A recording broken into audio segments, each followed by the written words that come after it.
It's been a rough patch for wokeism in Warhammer recently, as it is meeting ever-mounting resistance from an informed public that no longer wish to tolerate their nonsense, their lies, and their overt power-grabbing. Thus, seeing their influence rapidly diminishing, the woke grow more desperate, as we have seen very well demonstrated in the article I covered just the other day, The Honest Anti-Fan, where a person spends a very long time in a very lengthy article making absolutely no arguments whatsoever, not a single one, just a lengthy scree of ad hominem saying, "My opposition, bad, evil, far-right, Nazis, everywhere, all around me." Are they in the room with us now? I wonder. And then finally ending it with a plea for special treatment from Games Workshop. "Misa good, enemy bad, help Misa." No particular reason why, I just demand it, otherwise I might be forced to call you alt-right again, Games Workshop, and you wouldn't want that now, would you? And then this appeared on Twitter, or X if you prefer, and by God, this is gold! Absolute, unvarnished gold.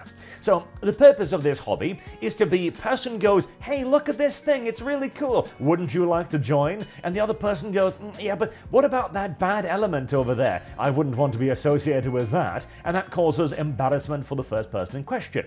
Now, I don't even agree with the premise here. I don't want more people into 40k. Now, if they want to join it on their own volition, by God, allow them. If they find the hobby and they go, "This is awesome, I want to be a part of it," great, more power to you. But I am not interested in recruiting, because that means opening the doors wide. And the last time we did this, well, we're still suffering through the consequences. But this is obviously the left-wing meme here going, "Oh, more people, more people, more people, always more people. It'll make those evil alt-righters that seemingly outnumber us massively wherever we go really, really scared."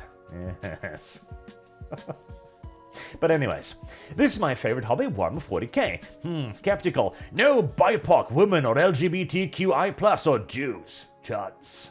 See, what's so good about this is because they've managed to perfectly encapsulate themselves here.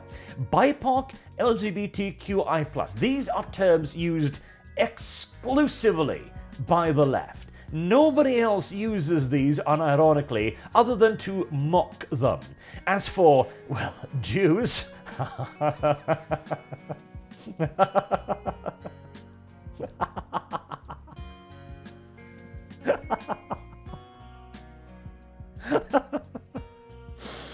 Yeah, I don't think I'll be taking the anti-Semitism shield anytime soon if I were you, left-winger.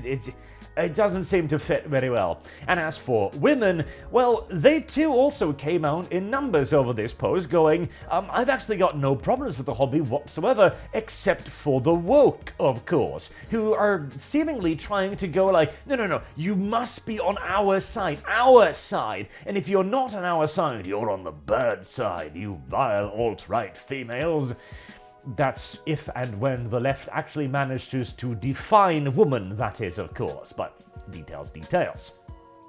And so this little meme has actually very well managed to explain who is the problem with the hobby. It is the people using the weird terminology. The people who don't like the Jews and don't like the women either. It's kind of beautiful. And this, of course, is another element of desperation. It's flailing. It's like, oh God, we're losing influence. What do we do in these circumstances? Call our enemies Nazis. There we go. They hate women. They hate Jews. They hate black people. That's what works, right? Yeah, it did. It unironically did for quite some time. But you see, the entire fundament of that is predicated on the idea that the rest of us don't know what's going on. See, that's the thing. This is all a blatant power play, and that is all it is, as demonstrated by the massive article that is nothing more than special pleading, as demonstrated by an excellent clip here that was recorded by Asmigan. Let me just... Why do we need female Space Marines? Because this is battle aren't the poster boy for Warhammer 40k and Warhammer as a whole. And there you go. And of course, we know this already to be true. The reason why they want female Space Marines is a plea for special treatment. It is surrender to my ideology. That is all. That is all it is. They admit it publicly now because, well, frankly, it's the midwits who have taken over. The people who began all of this nonsense were, if not particularly smart, at the very least sneaky. At the very least, they had a certain amount of animalistic cunning, shall we say. Where terms like BIPOC LGBTQI+, for example, these are very specifically crafted terms, and many of you might not even know what they mean, and that is by design. BIPOC, for example, means Black, Indigenous, People of Color. People of color. Well, what does that mean? We have terminology within the abbreviation of terminology here, as people of color refer specifically to anyone who is not white, explicitly.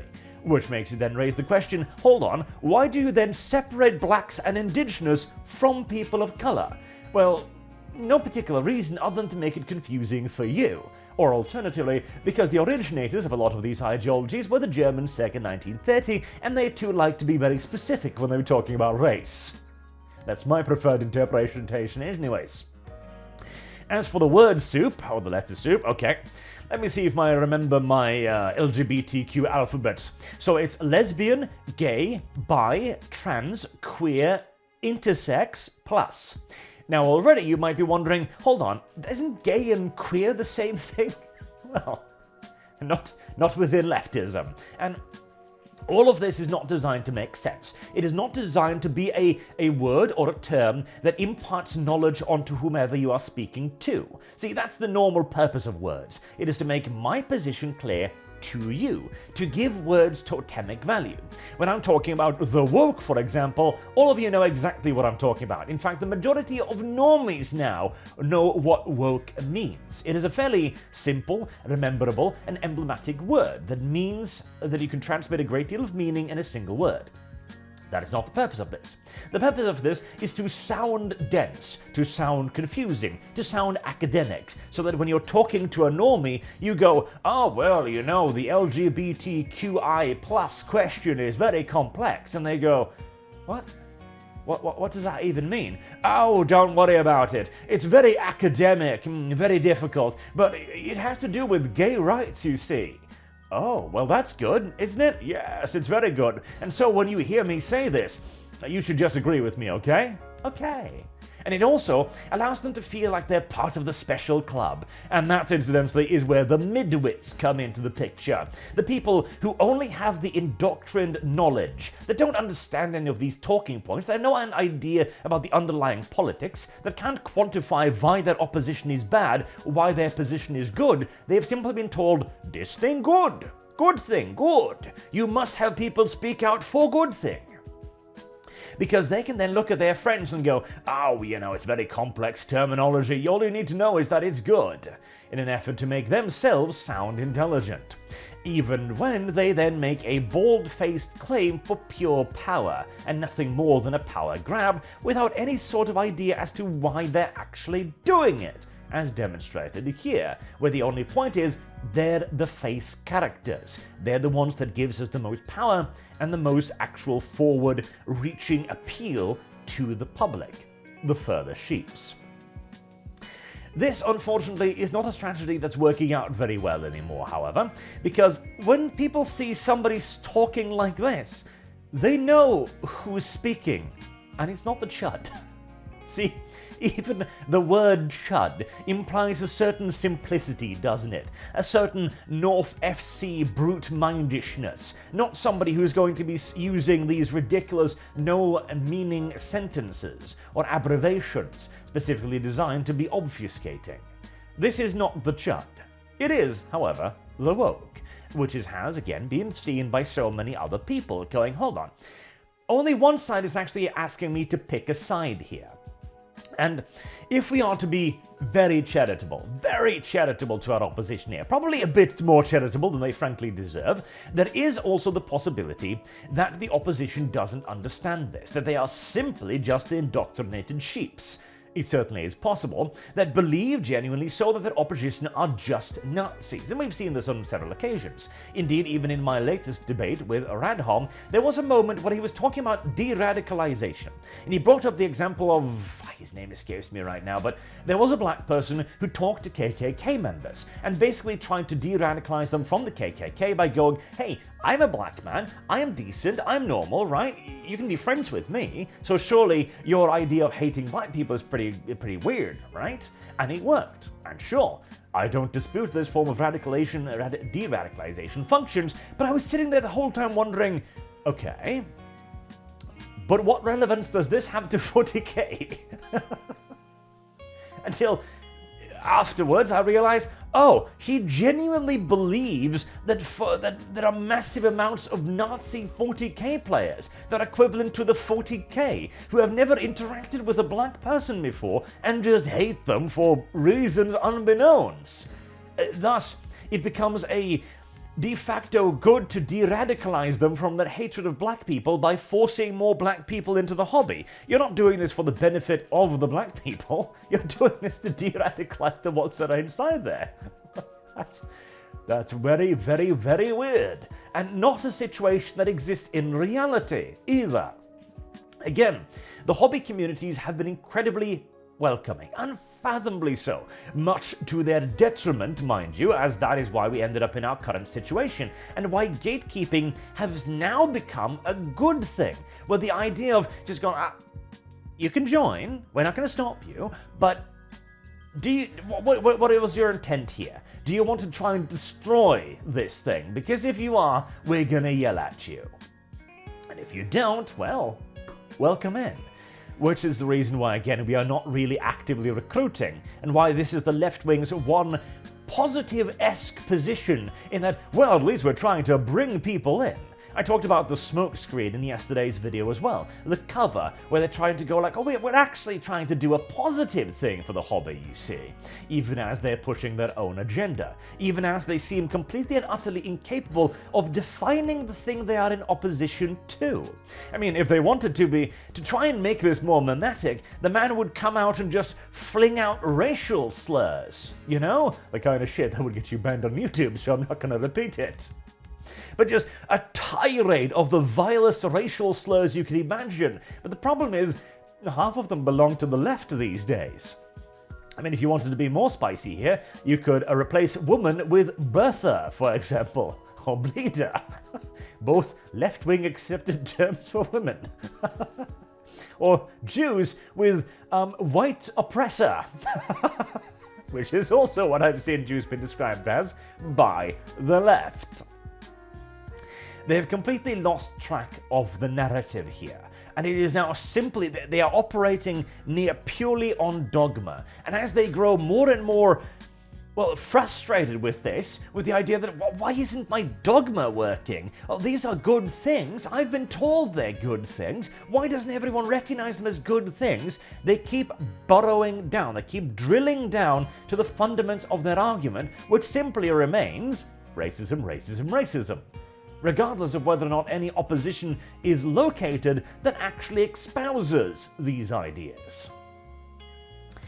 It's rather beautiful, really, and it is perfectly exemplary of how badly this is going for the woke in the Warhammer 40k fandom, and frankly, at large in the majority of fandom. This pushback can be seen nearly everywhere, but most strongly in 40k, because we were amongst the first to say, nope, gatekeeping good, gatekeeping an intrinsic and absolute moral good, because without it, we won't be having a hobby anymore. It's actually gotten me to think about that. I need to make a proper video on that yet again, because we are again underestimating the value of what we're doing here in terms of gatekeeping. This is unexplored territory for the large part. This is actually some fairly cutting-edge stuff that we're engaging with here, because we didn't have to do this in the past. In fact, it's been more or less a commonly known thing that you don't bring people who want to destroy your thing into the thing. It's quite recent when we decided to bring in the antis and see whether or not they could get along with everybody else. Turns out they can't. Weird, I know. Still, I'm growing quite fond of Twitter, as it is a fantastic reservoir of uplifting memes, as this, again, so thoroughly proves. Until next time, I've been Arch. Thank you very much for watching, and I do hope to see you all again soon. Have a good day.